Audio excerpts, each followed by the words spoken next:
My name is Chirag Taylor. I'm joined here with Ipsa Trivedi.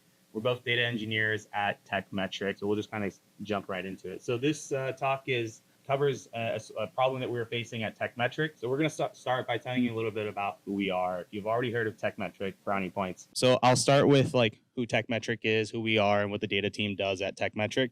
I'll tell you about the use case that we're trying to solve with this presentation, the various options that we considered, the final solution that we picked, where that solution shines, and then where we can improve it. All right, so jump right into about us. So TechMetric is the largest cloud-based automotive shop management system in the United States. So if you've ever taken your car into a shop, and so TechMetric launched originally in 2017. We're about 8 years in, and we've seen tremendous growth in the last year or two. We're at 11,000 shops now. We process over 13 million repair orders every year, and our total repair order processing is over $8 billion this year. So the use case, the data team is a very integral part of the TechMetric ecosystem. We work with a lot of internal and external partners, for example, like Salesforce, HubSpot, the CRM solutions that we use, but also like we integrate with other parts and inventory data providers. So we have to work with these providers to kind of manage our internal databases. We also interface with a lot of internal teams. Like for our business teams, we build dashboards, business analytics tools. For our engineering teams, we build data pipelines to manage how our data is backed up and migrated across the ecosystem. And we're recently getting into more AI and machine learning applications. So we're building data sets for them from our historical data that we have of users using our platform. And then most importantly, and Ipsa's like leading this effort, is that we also manage a lot of data exports for our multi-shop organization. So if you are a business owner and you own 10 or more shops, you have a lot of processes within your business that depend on data within TechMetric. So we have some reporting tools within the application, but sometimes they just want a raw data export so they can use the data however they want to do.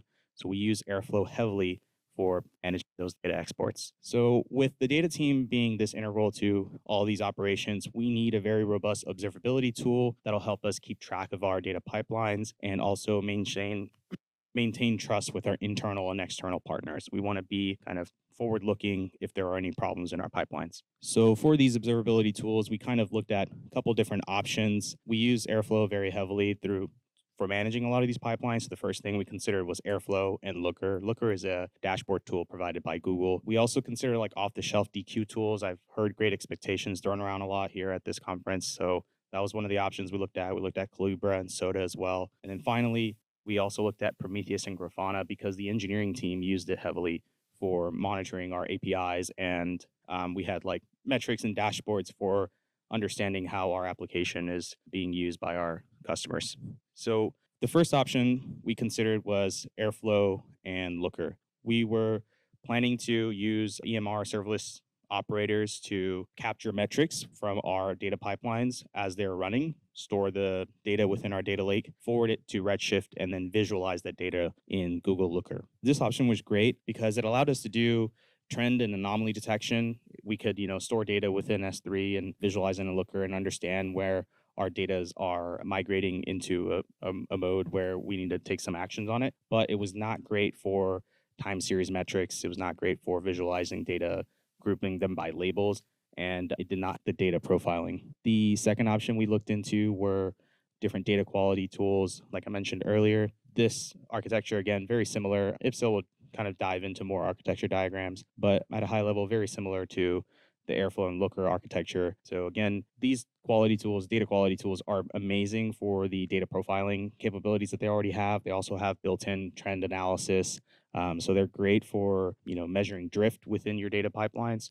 But we really wanted to do time series analysis. We really wanted to be able to group our data by labels. So they didn't have those specific capabilities. And then finally, the third option that we considered was a combination of Prometheus and Grafana. So this was a tool set that was already used by our engineering team to monitor our APIs. Prometheus does allow you to store data as time series metrics. Grafana is a great visualization platform that allows you to group metrics by labels. And there are some built-in trend and anomaly detection techniques within Grafana. The one drawback of this approach is we don't get as much robust data profiling as some of the data profiling tools that I mentioned earlier, like Great Expectations. So after considering all these different options and weighing the pros and cons, we finally went with Prometheus and Grafana.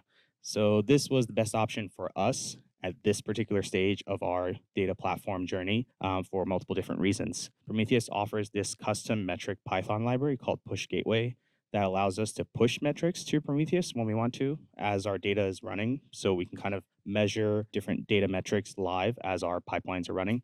Grafana and Prometheus have Slack alerting, so you can get notifications in Slack when things are going haywire, so you can kind of act on it quickly. There are really powerful dashboard capabilities within Grafana. I think one of the main reasons we picked this too was also because our engineering team was already using it. We can kind of use the existing observability stack that was deployed and then not have to spend too much time deploying a new architecture. And we found out that it scales really well with the data sets that we're using. So now I'm going to hand it off to Ipsa to talk a little bit more about the design. So, talking a little bit more about the tech stack that we have, on the left, you see how we have a lot of different data sources. This is just a sample of the kind of data sources that we have. We use Airflow pipelines heavily to load that data into our data lake, which is Amazon S3 buckets. It's just a storage container in AWS. All our Airflow pipelines, they run on Kubernetes pod operators, and we have a lot of big data processing PySpark jobs running on EMR. In the middle, you'll see a lot of it's a basic sample of any generic ETL pipeline. You read data, process stage, go around between processing and staging, and eventually write the data. Writing the data happens in our data warehouse, which is in AWS Redshift, or a storage container in AWS called S3. On the rightmost side, you will see a lot of different destinations that we're eventually sending the data to, whether they are our internal customers or our external customers, including a variety of like BI tools and external cloud systems and emails and whatnot. So if you see red stars on each of these different diagrams, you would see these are the places where we are exporting the data to the next step, which means that those are the places where we want our data to be of the highest quality. So this tiny thing here that shows on a hype we're trying to do with Prometheus and Grafana. The push gateway package that Chirag just talked about, we are trying to derive our metrics in our in our processing jobs. So whether it's our Python jobs or our big data scripts, etc., we would create metrics from within our scripts, and we would push those metrics to Prometheus via push gateway. So the good thing about Airflow is that it integrates so well with all these different kind of external systems that it's just a matter of like a basic integration, and you can integrate with any system that you want. So we're using Prometheus and Grafana as an example here, but because you can still use it for any other kind of setup, any other kind of observability stack that you already have in your system. All right, so what happens in the background? So like I already mentioned, our Airflow runs on Kubernetes. So all our nodes are here. Kubernetes already connects very well to StatsD service, where Airflow right now is pushing all our system metrics, our DAG success and failure metrics. So to top it off with more data quality metrics, we're just using our processing jobs, and we're pushing the metrics from like our Spark jobs directly to Prometheus via push gateway. And you can also have them stored in your data lake or your warehouse or wherever if you're interested in further use cases. Now Prometheus in the end is connected via hook to Slack. That is our choice of communication for alerts.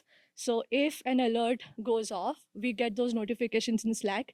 So if you think about it, our system metrics, whether our system is doing well or not, our DAG metrics, whether a DAG is succeeding or failing, and also our custom metrics on data quality rules, all of those are going to the same place, which is Slack. It's the same channel. So it's very easy for us to keep a track of how our system is doing. We don't have to click around through multiple tools. So this is an example of Grafana dashboard, which sits on top of Prometheus. So Prometheus becomes the source, and Grafana is just visualization tool on top of it. So you can see on the top a shop data delivery. There's a label on that. So we're trying to label our dashboards based on our different use cases. So it could just be like a use case specific thing, or maybe a team specific thing where you want certain teams to take accountability for like data quality, etc.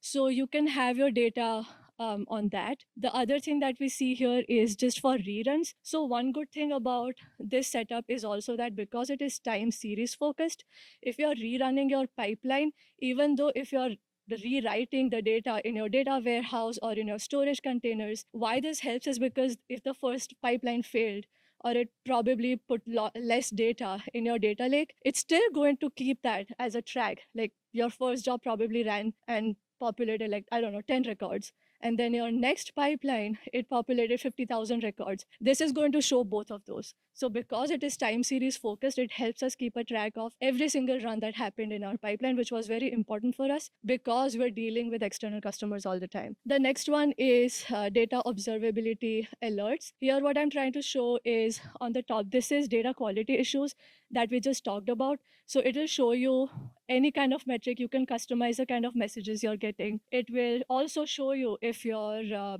issues were resolved. On the right side, you can see there are DAG failure alerts, and below here you can see how the system is doing. All of this is in the same channel in our Slack, which makes it very easy for us.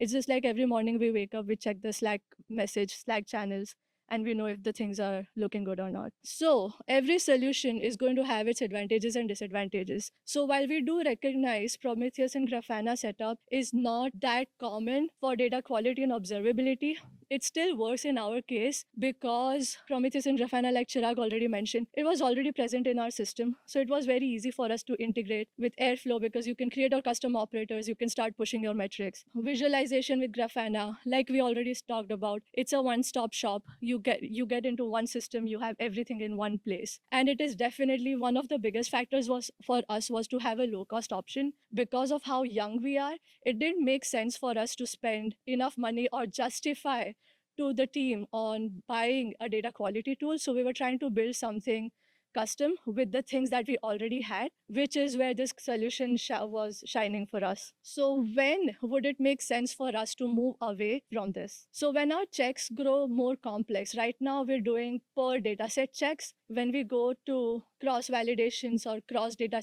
set checks, or when we want more lineage awareness or data profiling, things like that, or our data team right now is very small. So when our data team is small, it could become a bottleneck when we have a lot of custom rules to check. So that's when this becomes a problem. Or real-time metric feedback, or when you want to have more pipeline reruns, this is when it becomes a problem because it still doesn't give you a real-time feedback on, okay, pause the pipeline, check if the rules are succeeding, and if they're failing, then don't move ahead. But then for us right now, what's more important is that our customers receive the data, because we have enough trust in our data to make sure that, okay, what's going to happen is the worst that's going to happen is they're receiving less data, which is fine for us. We can always rerun our pipelines. Our designs are such that rerunning the same pipeline with identifying the gaps and deltas between what's already been sent out and what's missing, it makes it easier for us to just send out the delta. Lastly, it is Prometheus is not good with long-term data retention. The maximum you can save your data is probably like 2 weeks. Or when you want to analyze larger data sets, it becomes a problem. So that's where we would consider moving to a bigger data quality tool.